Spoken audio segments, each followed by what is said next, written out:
আসসালামু আলাইকুম। সংবাদে আপনাদের সবাইকে স্বাগতম জানাচ্ছি আমি নুসরাত। শুরুতেই সংবাদ শিরোনাম। সেনাপ্রধান এবং রাষ্ট্রপতি ভাষণ দিলেন, শেখ হাসিনাকে ছাড়া কোনো নির্বাচন হবে না এবং সম্ভবও না। আর শেখ হাসিনাকে ছাড়া নির্বাচন করলে বাংলাদেশ আর বাংলাদেশ থাকবে না। সেনাবাহিনীর গোপন সূত্রে জানা গেছে, বিএনপি এবং আওয়ামী লীগ সেজে চাঁদাবাজি টেন্ডারবাজির করে জামায়াত ইসলামীর নেতারা সেই টাকা বাংলাদেশ জামায়াতে ইসলামীর আমির শফিকুলের বাড়িতে রাখা হয়। জামায়াতে ইসলামীর আমির শফিকুলের বাড়ি থেকে ৭০০ কোটি চাঁদার টাকা উদ্ধার করল সেনাবাহিনী। বাংলাদেশ জামায়াতে ইসলামের আমির শফিকুলের ঢাকার বাসা থেকে তাকে আটক করেছে সেনাবাহিনীর সদস্যরা। আটকের পর বাংলাদেশ জামায়াতে ইসলামী ছাত্র শিবিরের কেন্দ্রীয় সভাপতি জাহিদুল ইসলাম বলেছেন, এটা রাজনৈতিক ষড়যন্ত্র করে তাকে ফাঁসানো হয়েছে। জামায়াতে ইসলামীর আমির ডক্টর শফিকুর রহমানকে গ্রেফতার করা হয়। তাকে জামায়াতে ইসলামী আমির ডাক্তার শফিকুর রহমানকে গ্রেফতার করেছে পুলিশের। এবং সর্বশেষ জানিয়ে দিব, তারিক জিয়া বললেন, আওয়ামী লীগ ক্ষমতায় থাকা অবস্থায় কোনো নেতার বাড়িতে সেনাপ্রধান এবং রাষ্ট্রপতি অভিযান চলায়নি। সেনাপ্রধান এখন সব নেতার বাড়িতে অভিযান চালাচ্ছে, সব নেতাকে গ্রেফতার করে আওয়ামী লীগকে দেশে ঢুকানোর ব্যবস্থা করতেছে। সবাই সাবধানে থাকবেন। তারিক জিয়া সেনাপ্রধানকে হুমকার দিয়ে বললেন, আপনি এই সব বন্ধ করুন। এতক্ষণ শুনছিলেন সংবাদ শিরোনাম, এখন বিস্তারিত। অবশেষে বাংলাদেশ জামায়াতে ইসলামের আমির শফিকুলের ঢাকার বাসায় ৭০০ কোটি টাকা পাওয়া গেছে সেনাবাহিনী অভিযানে। ড শফিকুলকে আটক করেছে আইনশৃঙ্খলা রক্ষাকারী বাহিনীর সদস্যরা। জামায়াত ইসলামী ছাত্র শিবিরের কেন্দ্রীয় সভাপতি জাহিদুল ইসলাম এক বিবৃতিতে বলেন, ঢাকার বাসা থেকে আমির শফিকুলকে তুড়ে নিয়ে গেছে সেনাবাহিনী। সন্ধ্যা থেকেই শফিকুলের বাসভবন ঘিরে রেখেছিল আইনশৃঙ্খলা বাহিনী। এর আগে ঢাকার বাসার সামনে ডক্টর শফিকুলকে ছেড়ে দেওয়ার দাবিতে মহাসমাবেশের আয়োজন করে জামায়াতে ইসলামীর ছাত্র শিবিরের নেতাকর্মীরা। বাংলাদেশ জামায়াতে ইসলামীর আমির শফিকুলের ব্যক্তিগত বাসভবন ঢাকা থেকে সেনাবাহিনীর একটি বিশেষ অভিযানিক দল ৭০০ কোটি জুলুমের টাকা উদ্ধার করেছে সেনাবাহিনী। গোপন সূত্রে সেনাবাহিনী জানতে পেরেছে, বিএনপি এবং আওয়ামী লীগ সেজে চাঁদাবাজি এবং টেন্ডারবাজি করে ছাত্র শিবিরের নেতাকর্মীরা। আর সেই টাকা জামায়াতে ইসলামীর আমির শফিকুলের কাছে যায়। পরবর্তীতে সেনাবাহিনীর পুলিশ র্যাব অভিযান চালায় ডক্টর শফিকুলের বাড়িতে। দুপুরে প্রায় ১০০ সেনাদস্য, ১০০ র্যাব এবং পুলিশ সদস্যরা ওই বাড়িটি ঘিরে ফেলে। বাংলাদেশের রাজনৈতিক অঙ্গন কাঁপিয়ে দেওয়া এক নজিরবিহীন ঘটনা ঘটছে। জাতীয় দুর্নীতি দমন সংস্থার নির্দেশে পরিচালিত এই যৌথ অভিযানে উপস্থিত ছিলেন সামরিক গোয়েন্দা সংস্থা এবং সেনাবাহিনী, র্যাব ও পুলিশের ঊর্ধ্বতন কর্মকর্তারাও। রাত ৮টা ৪৫ মিনিটে শুরু হওয়া এই অভিযান চলে প্রায় ৬ ঘণ্টাব্যাপী। ঠিক ৯টা ১০ মিনিটে অভিযানিক টিম মূল ভবনে প্রবেশ করে এবং প্রথমেই বাড়ির শোবার ঘরে এবং ব্যক্তিগত অফিস রুম লক্ষ্য করে তল্লাশি শুরু করে। তদন্তকারী সংস্থার এক সদস্য নাম প্রকাশ না করার শর্তে জানিয়েছেন, ৪টি সিন্ধুক ও ৩টি লকার ভেঙে সেখানে বাক্সের পর বাক্স ভরা বিপুল পরিমাণ নগদ টাকা ও স্বর্ণালঙ্কার উদ্ধার করা হয়। উদ্ধারকৃত অর্থ বিশেষ সুরক্ষার মধ্যে বাংলাদেশ সেনাবাহিনীর একটি গাড়িতে করে নিয়ে যাওয়া হয়। সব মিলিয়ে হিসাব অনুযায়ী প্রায় ৭০০ কোটি টাকা পাওয়া গেছে বলে প্রাথমিকভাবে নিশ্চিত হওয়া গেছে। অভিযান শেষে এক ব্রিফিংয়ে সেনাপ্রধান ওয়াঙ্কারুজ্জামান এবং রাষ্ট্রপতি শাহাবুদ্দিন চুপ্পু বলেন, জনগণের অর্থ আত্মসাতের যে কোনো অভিযোগ আমাদের জন্য গুরুত্বপূর্ণ। আদালতের অনুমতি নিয়েই আজকের অভিযান চালানো হয়েছে। সেনা কর্তৃপক্ষ স্পষ্ট জানিয়ে দিয়েছে, এই অর্থের হিসাব ডক্টর শফিকুলকে দিতে হবে। তাকে এই টাকার কথা জিজ্ঞাসা করলে ডক্টর শফিকুল বলেন, এই টাকা আমার নেতাকর্মীরা দিয়েছে আমাকে খরচ করার জন্য।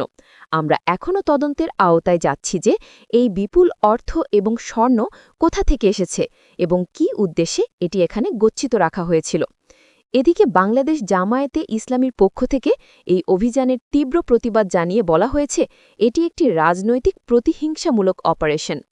দলটির ছাত্র শিবিরের কেন্দ্রীয় সভাপতি জাহিদুল ইসলাম এক বিবৃতিতে বলেন, জামায়াতে ইসলামীর শফিকুলের মতো একজন সম্মানজনক ব্যক্তির বাড়িতে তল্লাশি অপমানজনক আচরণ করা হয়েছে তা নজিরবিহীন। সরকারের মদতপুষ্ট সেনা ও প্রশাসন এভাবেই একটি রাজনৈতিক নেতার বাসভবনে অভিযান চালাতে পারে না। তবে সরকারের পক্ষ থেকে জানানো হয়েছে এই অভিযান সম্পূর্ণ নিরপেক্ষ এবং বিচারিক প্রক্রিয়ার অধীনে অনুমোদিত। প্রধানমন্ত্রী কার্যালয়ের মুখপাত্র এক বিবৃতিতে বলেন, কেউই আইনের ঊর্ধ্বে নয়। দুর্নীতির বিরুদ্ধে আমাদের জিরো টলারেন্স নীতির আওতায় যে কোনো ব্যক্তি যেই হোক তদন্তের মুখোমুখি হতে হবে। আর সেই প্রভাব সাধারণ মানুষের মধ্যে ছড়িয়ে পড়তে শুরু করেছে। ঠিক রাতের সময় আনুষ্ঠানিকভাবে ঘোষণা আসে, বাংলাদেশ জামায়াতে ইসলামী দলটিকে আবারও নিষিদ্ধ ঘোষণা করা হলো। এই ঘোষণা দেওয়ার সঙ্গে সঙ্গে বিএনপির নেতাকর্মীরা চাঙ্গা হয়ে উঠেছে। তারিক জিয়া বার্তা দিলেন, আপনারা যে যেখানে আছেন, যার কাছে যা আছে তাই নিয়ে বাংলাদেশ থেকে জামায়াতে ইসলামীর সব অফিস ভেঙে দিন। ঢাকার প্রতিটি স্থানে আগুন জ্বালিয়ে হরতাল শুরু হয়ে গেছে বিএনপির। অন্যদিকে সবার মুখে একটাই কথা, শেখ হাসিনার সরকার বারবার দরকার। আর জয় বাংলা বলে বিএনপির ওপর হামলা। যে কোনো সময় সরকার পালাবে, শেখ হাসিনা দেশে আসবেই ইনশাল্লাহ সবার মুখে। দেশকে বাঁচাতে হলে শেখ হাসিনাকে দরকার। আওয়ামী লীগের নেতাকর্মীরা জয় বাংলা বলে স্লোগান দিচ্ছে। পুলিশ রাস্তার পাশে গাড়ি দাঁড় করে দেখছে আওয়ামী লীগের তাণ্ডব এবং বিএনপি নেতাদের ধরে ধরে হাজতে ঢুকাচ্ছে। পুলিশ, র্যাব, সেনাবাহিনী চায় আওয়ামী লীগ আবার ক্ষমতায় আসুক। বাংলাদেশ জামায়াতে ইসলামের আমির শফিকুলার কারণে দেশ অচল হয়ে পড়ছে। রাজনৈতিক বিশ্লেষকরা মনে করেন, এই অভিযান দেশের রাজনীতিতে নতুন উত্তাপ ছড়াবে। বাংলাদেশ জামায়াতে ইসলামীর আমির শফিকুলের মতো একজন মানুষ এতদিন নীতিবান বক্তব্য দিয়ে আসছেন, তার বাড়িতে এত টাকা সম্ভব না। অন্যদিকে কিছু রাজনৈতিক বিশ্লেষকরা মনে করেন, সেনাপ্রধান এবং রাষ্ট্রপতি সব দলের নেতাকর্মীকে গ্রেফতার করে শেখ হাসিনাকে দেশে ঢুকাবেন। একই সঙ্গে এই অভিযানের ঘিরে জামায়াতে ইসলামের কর্মীদের মধ্যে চরম ক্ষোভ এবং হতাশা বিরাজ করছে। অন্যদিকে সাধারণ জনগণের মধ্যে মিশ্র প্রতিক্রিয়া দেখা গেছে। কেউ কেউ এই অভিযানকে জনগণের টাকার লুটের বিরুদ্ধে দৃষ্টান্তমূলক পদক্ষেপ হিসেবে দেখছেন, আবার কেউ একে রাজনৈতিক খেলা বলেও সন্দেহ প্রকাশ করেছেন। ঢাকা বিশ্ববিদ্যালয়ের রাষ্ট্রবিজ্ঞান বিভাগের অধ্যাপক ড রাশেদুজ্জামান বলেন, এমন সময় এই অভিযানগুলো দেশের রাজনৈতিক অঙ্গনে বহুমুখী প্রতিক্রিয়া তৈরি করবে। এখানে যদি যথাযথ তদন্ত এবং বিচার না হয় তাহলে জনগণের আস্থা আরও দুর্বল হবে। উল্লেখ্য, গত 2 দশকে বাংলাদেশ জামায়াতে ইসলামীর আমির শফিকুলের বিরুদ্ধে বিদেশে অর্থ পাচারের অভিযোগ একাধিকবার উত্থাপিত হলেও আজকের মতো স্পষ্ট প্রমাণসহ এমন কোনো উদ্ধার কাজ এর আগে সামনে আসেনি। বর্তমানে উদ্ধারকৃত নগদ টাকা ও স্বর্ণালঙ্কার সামরিক হেফাজতে রাখা হয়েছে এবং উচ্চ পর্যায়ে তদন্ত কমিটি গঠন করা হয়েছে। আগামী 72 ঘণ্টার মধ্যে বিস্তারিত প্রতিবেদন জাতীয় দুর্নীতি দমন কমিশনের কাছে জমা দেওয়ার কথা রয়েছে। সেনাপ্রধান ওয়াকারুজ্জামান কয়েকদিন আগে বলেছিলেন, দুর্নীতি দমনে কারও প্রতি রেহাই দেওয়া হবে না। জামায়াতে ইসলামীর আমির শফিকুলের বাড়িতে অভিযান চালিয়ে টাকা উদ্ধার করে তিনি সেই প্রতিশ্রুতির বাস্তব প্রমাণ দিলেন। এত বিপুল অঙ্কের নগদ ডক্টর শফিকুল ইসলামের বাড়িতে পাওয়া মানে গোটা জামায়াতে ইসলামীর নেতাদের অর্থনৈতিক দুর্নীতির চিত্র এখন প্রকাশ্যে। শত শত কৌতূহলী মানুষ ভিড় জমায় ডক্টর শফিকুলের বাড়ির সামনে। হাজারো মানুষ লিখছেন, জামায়াতে ইসলামীর আমির শফিকুলের মতো ব্যক্তি যদি দুর্নীতির এমন গভীরে ডুবে থাকেন তাহলে সাধারণ মানুষ কাকে বিশ্বাস করবে। অনেকে ক্ষোভ প্রকাশ করেন, এই ঘটনার জেরে ঢাকা এবং আশেপাশের এলাকায় কড়া সুরক্ষা ব্যবস্থা গ্রহণ করা হয়েছে। বাড়তি পুলিশ এবং র্যাবের মোতায়েন করা হয়েছে, যাতে করে জামায়াতে ইসলামীর কোনো কর্মী বা সমর্থক উত্তেজিত হয়ে আইন শৃঙ্খলা পরিস্থিতির অবনতি না ঘটায়। দেশবাসী এখন তাকিয়ে আছে এই উদ্ধার অভিযান পরবর্তী বিচারিক প্রক্রিয়া কিভাবে পরিচালিত হয় এবং এর পেছনে প্রকৃত সত্য বেরিয়ে আসে। অন্যদিকে আওয়ামী লীগের নেতাকর্মীরা জয় বাংলা স্লোগানে ঢাকা উত্তাল করে ফেলছে। দলে দলে ঝাঁটিকা মিছিল দিচ্ছে।